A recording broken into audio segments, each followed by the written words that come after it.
Video is about the Canon C100 Mark II. And why would I even consider buying one of those in 2022? I got one on loan from Canon and been testing it out for several days. And there's some things I really like about it, and of course, there's some things I wish were different. So I'm going to go over the list here. I'm going to roll some footage uh, that I've taken of the camera body, and this video is being recorded on the C100 Mark II.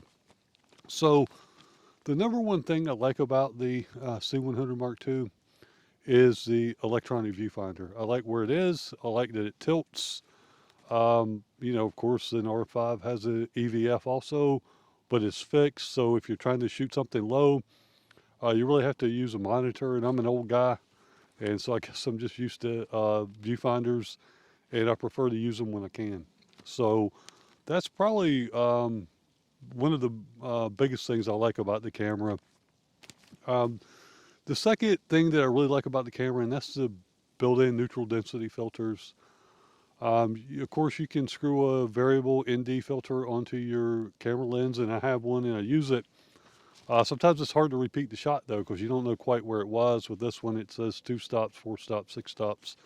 So it makes it really easy to go back and get your shot at the same exposure if you like to do manual exposure. So I really do enjoy that. The third thing are the XLR inputs. They are on the handle, which is okay. I would prefer them to be in the body, uh, but that's just how it is. But there are two full-size XLR inputs, and you also have the small mic input for things like Rode video mics and things like that. So it has a lot of usability on the audio side. It's really nice. You can really dial in your audio in their physical dials, which again, I'm an old guy and I prefer that. So that's just another advantage instead of having to dig into the menu system. The fourth thing is you have all these buttons where the waveform and peaking and zebras, and it's just one push of a button. Probably my favorite button is the magnify button on the handle, the record handle. So you can just magnify it, see if your image is in focus. So I really do like that. Um, it just helps with workflow. Another thing I really like about the camera is just the form factor, the way it's laid out, with the side handle and the bottom being sort of wide. To me, it's really conducive to handheld shots, to getting a good shot handheld. Of course, I'm not a video guru, so somebody who's really good at video, they'll tell you that you don't need all that. Um, but I really like that, and I like all of the record lights that are on, and it has a start and stop button on the top handle. So if you're doing a low shot with the top handle, you can just hit the stop and start record button right there. I mean, it's just convenient. I mean, it's well thought out. Um, of course, the elephant in the room with the C200 in 2022 is the sensor. And even though it's a 4K sensor, you only get HD video out of it. Man, how much I would pay for this camera if it had, a full frame 4K 10-bit workflow with this thing. It would just be insanely good. Um, so I've been looking through the Canon Cinema line, and actually ergonomically, probably the C100 Mark II is my favorite. I like the C200 has the XLRs in the body, but I like the viewfinder, the LCD screen. I like it kind of like a DSR style where it's on the back of the body and it flips out to the side.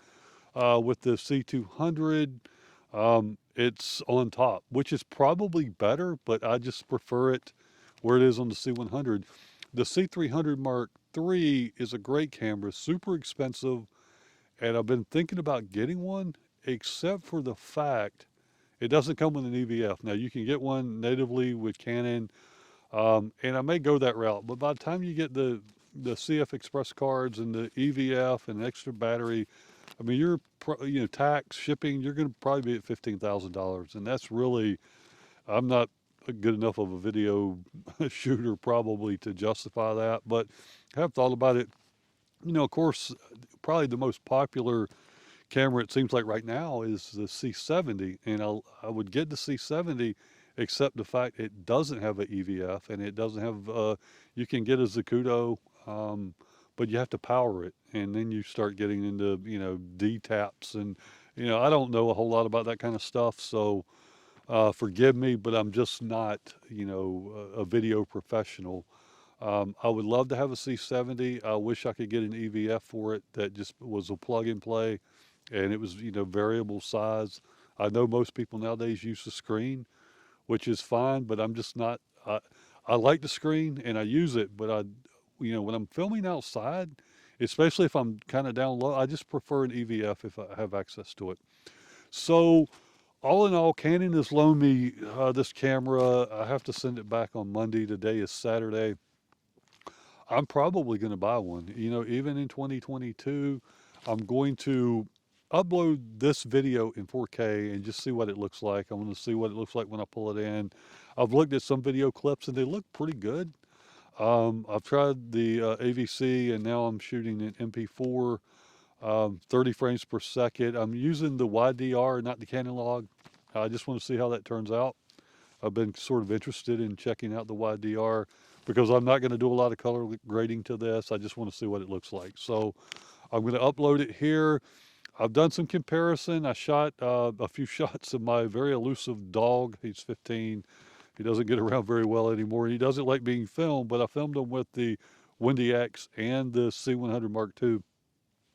And see if you can tell the difference in the footage. I'm just going to put it up over here and if you can tell, if I can tell, at the end I'll put a marker on which is which. But I really like the camera. I like the form factor, the EVF, the ND filters. It's really a cool camera.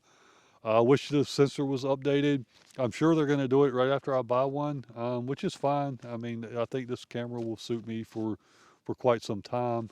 So I'm good with that. And I'll be filming more on this. What I'm planning to do when I do some of my photography blind shooting, I'll either be shooting with the Windy X or the R5 with a longer focal length lens, but I might shoot a wide angle, and this one here you don't have a record limit. I might just keep it recording at say 24 or 35 millimeter to give a entire field of view, and just a little bit different, some footage that I can overlay into the close-up stuff, especially when you have deer herds and things like that. And sometimes the animals get out of range of the telephoto lens. You can't, in my blind, I can't move it this far enough to still get them without spooking them. So I think that'll be a good addition to the workflow. I hope so.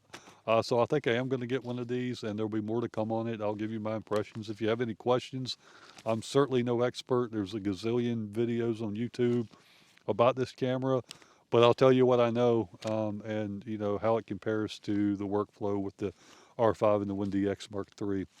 So thanks for tuning in.